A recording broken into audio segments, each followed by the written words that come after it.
एक बूढ़ी माता थी, दुख पड़ा, गुरु के पास गए, गुरु जी क्या करें, बड़ा दुख है, बेटे बहू सेवा नहीं करते, बेटे बहू पानी भी नहीं देते, क्या करें। गुरु ने कहा मेरे पास आए हो, कुछ तो समाधान करना पड़ेगा। गुरु के पास युक्ति होती, गुरु के पास बड़ा सुंदर युक्ति। अगर आप लोग के भी बहुएं सेवा नहीं करते, ध्यान से सुनना। तो गुरु ने कहा कि एक सूत्र बता रहा हूं, इसको जाके पूरा करना।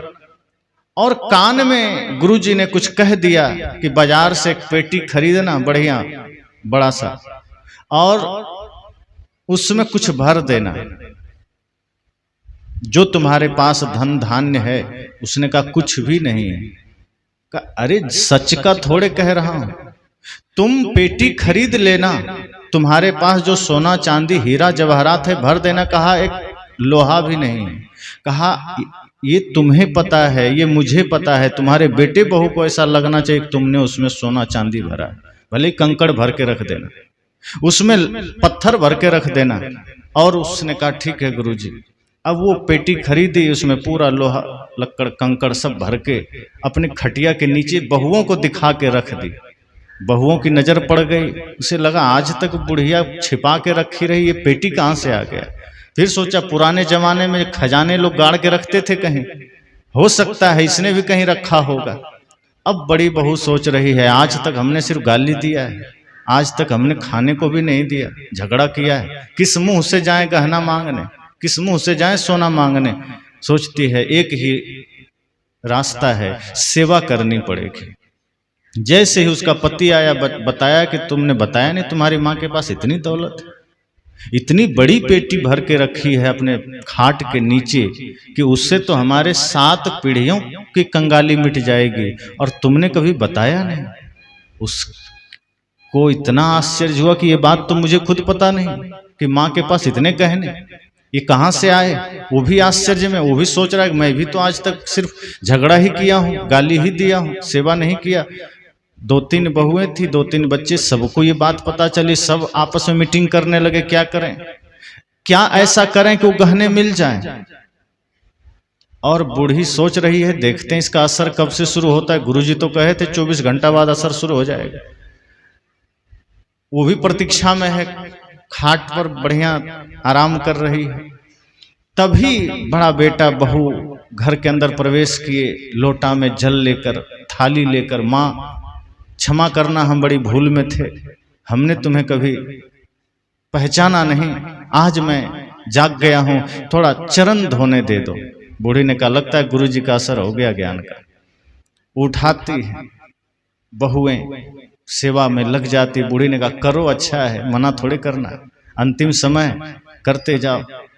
उधर से मंझली बहू आई, वो जलपान बना कर ले आई, माँ जी लीजिए। बूढ़ी सोचती है कल तक मैं रसोई जाती थी मार के भगा देती थी, अभी रूम में ही इतना बढ़िया जलपान पकवान बन के आ गया।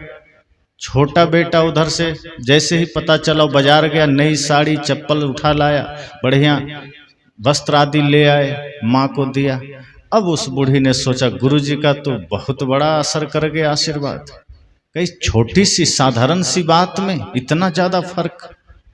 अब उससे लगा कि जब गुरु ने इतना बड़ा आशीर्वाद दे दिया, मौज मस्ती, अब बहुएं लगी हैं चरण दबाने में, बेटे पानी पिला रहे हैं, कोई भोजन करा रहे हैं, पूरा सहंसाहियत के साथ बूढ़ी माता अपना मौज में। भजन भूल गई, गुरु को भूल गई। 1 सप्ताह महीना बीत गया, गुरु को याद भी नहीं किया, गुरु के पास गई भी नहीं।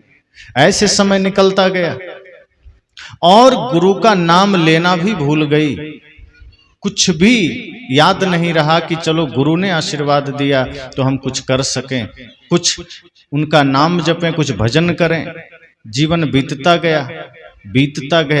और जब व्यक्ति धर्म से विमुख हो जाता है, जब व्यक्ति ज्ञान से विमुख हो जाता है, जब व्यक्ति परमार्थ से विमुख हो जाता है, तो उसके जीवन में फिर उस विलासिता के वजह से तमाम तरह के रोग विकार और मानसिक समस्याएं आ जाती है।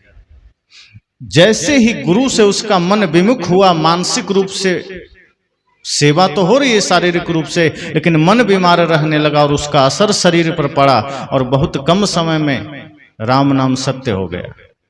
अब जैसे ही राम नाम सत्य हुआ, इसमें 2 बातें समाई है।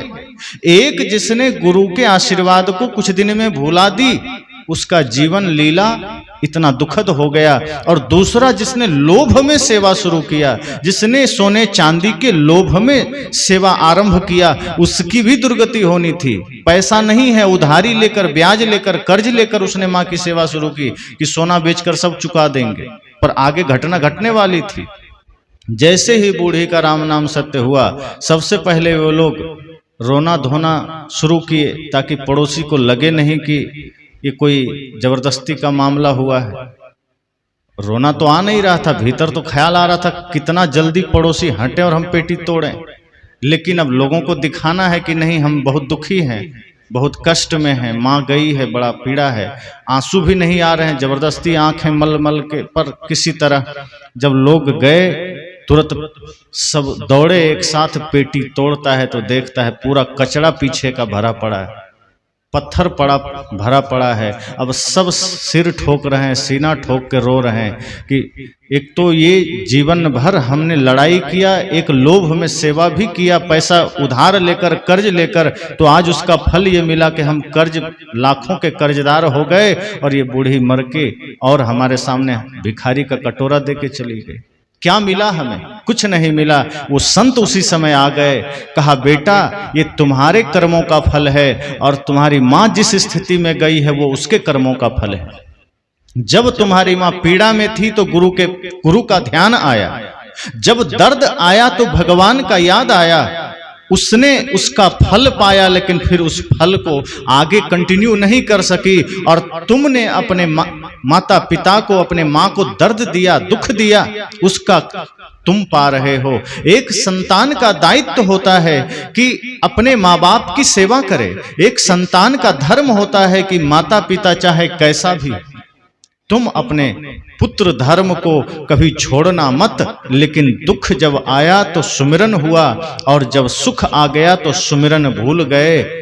दुख में सुमिरन अगर हम कर रहे हैं, दुख में गुरु की याद कर रहे हैं, तो फिर हमारे जीवन में कोई परिवर्तन नहीं आ सकता। याद सदैव जीवन में बनी रहे, गुरु की, धर्म की, परमार्थ की। बाकी संसार भले भूल जाइए। साहब ने कहा है, साधो दिल से न राम को भूल, दिल से न राम को भूल, साधो दिल से न राम को भूल। स्याही गई सफेदी आई, स्याही गई सफेदी आई, चलना है बड़ी दूर,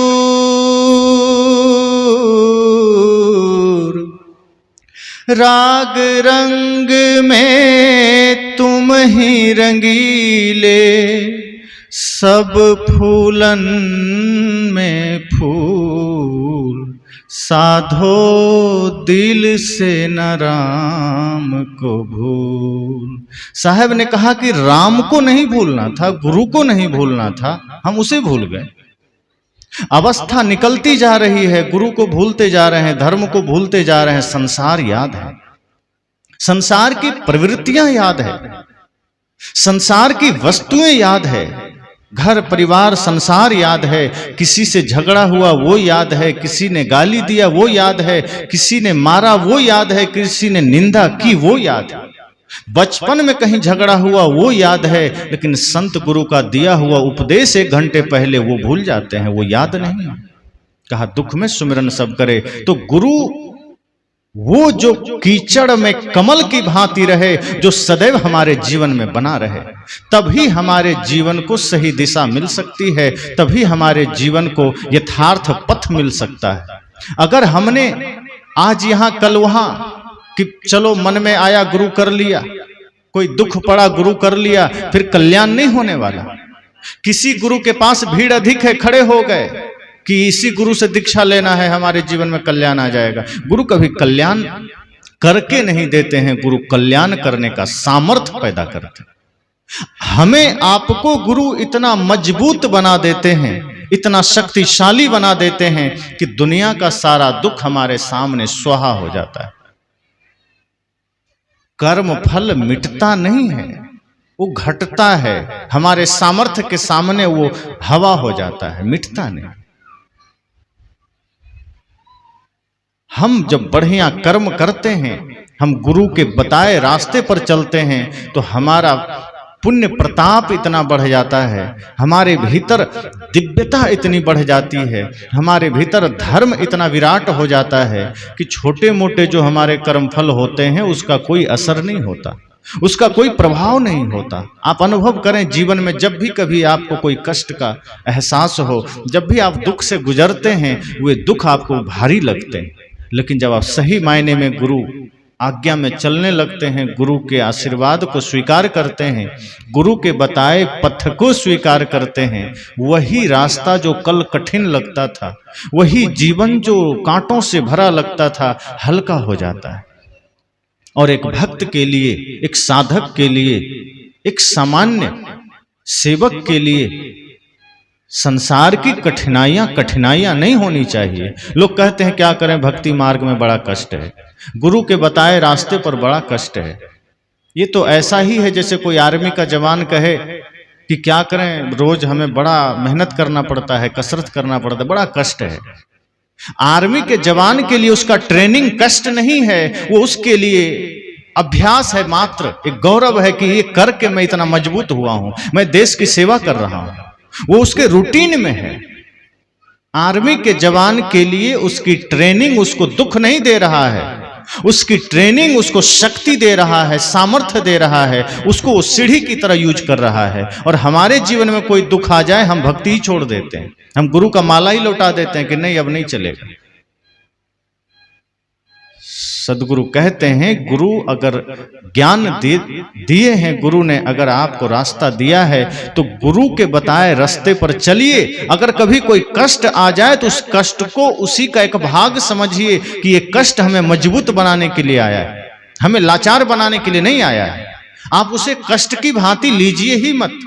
कई लोग कहते हैं, सोचे थे बड़ा सुख मिलेगा, गुरु से दीक्षा लेंगे बड़ी शांति मिलेगी, घर में लोग बीमार पड़ गए, हम माला लौटाने जा रहे हैं। मतलब गुरुजी डॉक्टर हैं, बीमारी ठीक करने के लिए माला लिए? गुरुजी मन की बीमारी को ठीक करते हैं। अगर हम असावधान रहेंगे, कई लोग असावधान रहते हैं, स्वास्थ्य के प्रति बहुत बेहोश रहते हैं, वो सोचते हैं गुरु का माला ले लिया, अब सोए सोए सारा काम बन जाए, कुछ न करना पड़े, अनाप शनाप जीवन जिए और गुरु का आशीर्वाद मिलता रहे।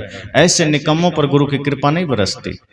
हम अपनी सक्रियता से, हम अपनी भक्ति से, हम अपनी तपस्या से गुरु के आशीर्वाद को अपना अवसर बना लेते हैं। गुरु आशीर्वाद सब पर समान रूप से बरसाते हैं। स्कूल में पढ़ाई सेम ही होती है, उसमें से जो बच्चे सामर्थ्यशाली होते हैं, जिनकी लगन मजबूत है, लेकर के आगे बढ़ जाता है। अब कोई बच्चा कहे कि नहीं गुरुजी हमारे साथ भेदभाव कर रहे हैं, तो भेदभाव का है कर। अब ये सूर्योदय हुआ है सुबह, मान लीजिए सब लोग धूप में खड़े हैं, अब उसी में किसी आदमी के लिए सूर्योदय एक अवसर होता है, उस सूर्योदय का वो लाभ ले लेता है, सारे अच्छे अच्छे काम कर लेता है। एक आदमी चुपचाप बैठ के हाथ पर हाथ और बस दूसरे की गायों को गिन रहा है, कितनी गायें उसकी है, कितनी गायें उसकी, बैठा है चौराहे पर। जब सुबह गाय निकलती है ना चरने के लिए, तो एक आदमी सिर्फ रजिस्टर लेके लिख रहा है कि वर्मा जी का 5 गाय हुआ, शर्मा जी का 10 गाय हुआ, वो लिख लिया। उसके बाद इसके यहाँ 3 किलो दूध, उसके यहाँ 5 किलो दूध, दिन भर उसने वही किया। और शाम को जब सब गायें वापस घर आई, तो जिसका शर्मा जी का गाय है, वर्मा जी का है कि गुप्ता जी का है, उनको जितना जितना दूध हुआ उसने उसको खाया पिया, मौज किया। और ये जो चौराहे पर बैठ के हिसाब कर रहा था, 1 ग्राम भी नहीं मिला, कुछ भी नहीं, बस वो हिसाब करता रहा। अगर हमने सिर्फ ऐसे ही हिसाब किया है तो क्या मिलेगा? हमने श्रम किया ही नहीं, हम बैठे बैठे दूसरों का हिसाब कर रहे हैं कि पड़ोसी का बेटा पास हो गया, कि उसने बढ़िया घर बना लिया। अरे तुम भी बनाओ, हम हिसाब में लगे। हिसाब अपना कीजिए कि हमारा मन क्या कर रहा है, हमारा विचार क्या कर रहा है, हमारी आंखें कहाँ जा रही है, हमारे पैर कहाँ जा रहे हैं।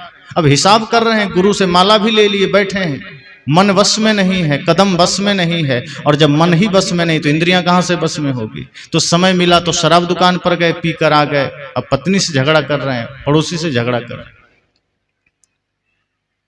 अपनी परिस्थितियों के कारण अगर आपने गुरु का त्याग किया, भक्ति का त्याग किया, इसका मतलब स्वार्थ से धर्म में गए थे, और फिर कोई गुरु कल्याण नहीं कर सकते। एक तो आज आदमी सस्ता गुरु खोजता है कि जो गुरु हमें कुछ करने के लिए ना कहें, बस गुरु हमें कह दें कि एक लोटा जल सब समस्या का हल, बस इतना ही चाहिए गुरु से, और हमें कुछ ना करना पड़े, गुरु का जल ही काम कर जाए।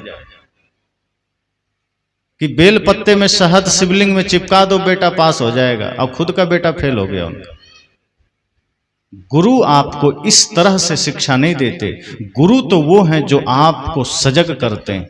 जब श्री राम गुरुकुल गए थे तो उनके गुरु ने राम जी को ये नहीं कहा था कि बेटा सुबह उठ करके सिर्फ भगवान का नाम जपना काम हो जाएगा। उनको क्या कहा था? प्रातः काल उठ के रघुनाथा, मात पिता गुरु नाभहि माथा। कि राम जी स्वयं भगवान है, लेकिन माता पिता गुरु का चरण स्पर्श करते हैं। आज कितने बच्चे स्पर्श करते हैं?